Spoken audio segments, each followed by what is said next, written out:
আসসালামু আলাইকুম। এই মুহূর্তে লিওনেল মেসি এবং আর্জেন্টিনা ফুটবল ফ্যান্সদের জন্য ব্রেকিং নিউজ হচ্ছে লিওনেল মেসি অলরেডি আর্জেন্টিনার ট্রেনিং সেশনে যোগ দিয়েছেন। আর্জেন্টিনা ভার্সেস স্পেনের যে ফিনালিসিমার ম্যাচটা হওয়ার কথা হচ্ছিল সেটা অলরেডি ফিক্সড হয়ে গেছে। কবে কোথায় অনুষ্ঠিত হবে সেই আপডেটটা কিন্তু আমরা পেয়ে গেছি। তাই আজকের এই ভিডিওতে আমরা লিওনেল মেসি এবং আর্জেন্টিনা স্কোয়াডটা নিয়ে কথা বলার ট্রাই করব। সেই সাথে আর্জেন্টিনার কিছু প্লেয়ারের ইনজুরি কনসাল্ট নিয়ে কথা বলার ট্রাই করবো। তো লেট স্টার্ট দ্য ভিডিও। প্রথমত আমরা আসি লিওনেল মেসির দিকে। দেখুন গত ম্যাচটাতে লিওনেল মেসি ইন্টার মায়ামির হয়ে খেলেছেন, জোড়া গোল করেছেন। ওই ম্যাচটা খেলার পরে তিনি ডাইরেক্টলি এখন আর্জেন্টিনার ক্যাম্পেনে আর্জেন্টিনার অনুশীলনে যোগ দিয়েছেন। দেখুন এইখান থেকে মাত্র একদিন আগে কিন্তু লিওনেল মেসি ইন্টার মায়ামির হয়ে খেলেছে।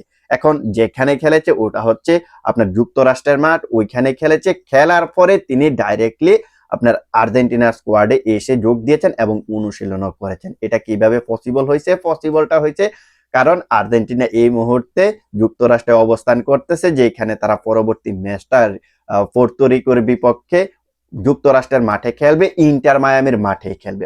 অর্থাৎ লিওনেল মেসি এখন যেহেতু ইন্টার মায়ামির হয়ে খেলেন, ওইখানে যেহেতু তিনি লাস্ট ম্যাচটাও খেলেছেন, আর্জেন্টিনাও যেহেতু এখন যুক্তরাষ্ট্রে অবস্থান করতেছে, তাদের পরবর্তী ম্যাচটা যেহেতু ইন্টার মায়ামির ঘরের মাঠে অনুষ্ঠিত হবে, ইন্টার মায়ামির মাঠেই অনুষ্ঠিত হবে, তাই এই জায়গায় লিওনেল মেসির জন্য জিনিসটা অনেকটা ইজি হয়ে গেছে। ম্যাচটা শেষ করেছে, ম্যাচটা শেষ করে আর্জেন্টিনার ট্রেনিং গ্রাউন্ডে যোগ দিয়েছেন। এটা যদি আমেরিকার বাইরে হতো, যুক্তরাষ্ট্রের বাইরে যদি হতো, তাহলে লিওনেল মেসির জন্য এটা অনেকটা টাফ হয়ে যেত। বাট এই জায়গায় আমরা লিওনেল মেসি এবং আর্জেন্টিনার যে অ্যাডভান্টেজটা দেখতে পাইতেছি সেটা হচ্ছে একই মাঠে, যুক্তরাষ্ট্রে একই মাঠে অনুষ্ঠিত হবে, যার কারণে লিওনেল মেসি এবং আর্জেন্টিনা দুই দুই দিক থেকে কিন্তু তাদের জন্য সুবিধা হয়েছে। সো এটা হচ্ছে লিওনেল মেসির সর্বশেষ আপডেট। আবার এই জায়গায় আরো একটা কথা আপনাদেরকে বলে রাখি, লিওনেল মেসি যেহেতু ট্রেনিং গ্রাউন্ডে যোগ দিয়েছেন, লিওনেল মেসি পরবর্তী ম্যাচটাতে পোর্তো রিকোর বিপক্ষে সম্ভবত স্টার্টিং 11-এ আসতে চলেছে। এইটা হচ্ছে লিওনেল মেসির সর্বশেষ আপডেট। এবার আমরা আসি আর্জেন্টিনা ভার্সেস স্পেনের ম্যাচটার দিকে। দেখুন আর্জেন্টিনা ভার্সেস স্পেনের একটা ফিনালিসিমার ম্যাচ হওয়ার কথা ছিল। ওই ম্যাচটা কবে, কোথায়, কোন স্টেডিয়ামে অনুষ্ঠিত হবে সেই আপডেটটা কিন্তু আমরা অলরেডি পেয়ে গেছি, যেখানে আমরা সর্বশেষ আপডেট অনুযায়ী জানতে পেরেছি যে 2026 সালের মার্চের 28 তারিখে ম্যাচটা অনুষ্ঠিত হবে, রোজ শনিবার। ওই ম্যাচটা কোথায় অনুষ্ঠিত হবে? ওই ম্যাচটা অনুষ্ঠিত হবে কাতারের দোহায় লুসাইল স্টেডিয়ামে, যে স্টেডিয়ামে আর্জেন্টিনা তাদের তৃতীয় বিশ্বকাপটা জয় করে নিয়েছিলেন। এটা হচ্ছে আর্জেন্টিনা ভার্সেস স্পেনের সর্বশেষ ম্যাচ আপডেট। দেখুন এই ম্যাচটা কিন্তু সৌদি আরব কিংবা দুবাইতে অনুষ্ঠিত হওয়ার কথা ছিল, বাট স্পেন এই জায়গাটাতে যে জিনিসটা বলতেছে, তারা বলতেছে যে এই ম্যাচটা তারা খেলতে চায় কাতারের লুসাইল স্টেডিয়ামে, যে স্টেডিয়ামে আর্জেন্টিনা 2022 বিশ্বকাপটা জয় করেছিল। আর্জেন্টিনা যেহেতু এইখানে এই বিশ্বকাপটা জিতেছে, সেই অনুযায়ী স্পেন এই মাঠটাতে খেলতে চাইতেছে, আর আর্জেন্টিনাও কিন্তু এটাতে এগ্রি হয়েছে, যার কারণে আমরা আর্জেন্টিনা ভার্সেস স্পেনের যেই ফিনালিসিমার ম্যাচটা সেটা আমরা দেখতে পারবো কাতারের লুসাইল স্টেডিয়ামে। এই স্টেডিয়ামে কিন্তু লিওনেল মেসির অনেকগুলা স্মৃতি জড়িয়ে আছে।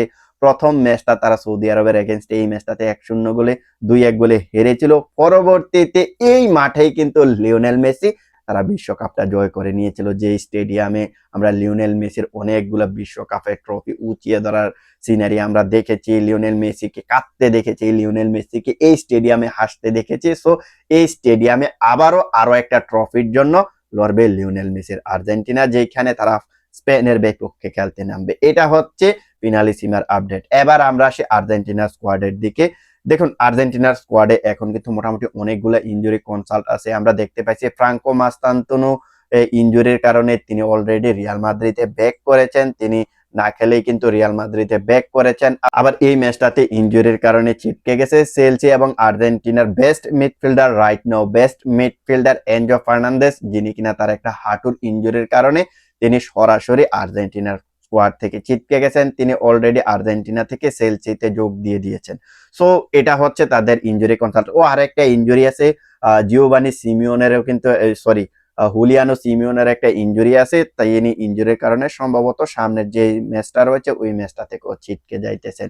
তো আর্জেন্টিনার যে সর্বশেষ আপডেটটা পেলাম, সেই আপডেট অনুযায়ী আমরা যে জিনিসটা বলতে পারি সেটা হচ্ছে আর্জেন্টিনার সামনে যে ম্যাচটা রয়েছে ওই ম্যাচে মোটামুটি কিছু নতুন নতুন ফুটবলার আসতে চলেছে, অর্থাৎ স্টার্টিং 11-এ কিছু নতুন নতুন ফুটবলার আসতে চলেছে, যেখানে আমরা তো এনজো ফার্নান্দেসকে দেখতেই পারতেছি, তিনি অলরেডি স্কোয়াড থেকে ছিটকে গেছেন। আবার এই জায়গাটাতে লিওনেল মেসিও কিন্তু সম্ভবত স্টার্টিং 11-এ আসতে চলেছেন। সো সবকিছু মিলিয়ে আমরা সর্বশেষ আপডেট যেটা পেয়েছি সেটা হচ্ছে আর্জেন্টিনার কিছু ইনজুরি কনসাল্টের কারণে তাদের যে একাদশটা রয়েছে এই একাদশে কিছু পরিবর্তন আসবে। আবার কিছু কিছু ফুটবলারকে লিওনেল স্কালোনি অভিষেক করাইতে চলেছে।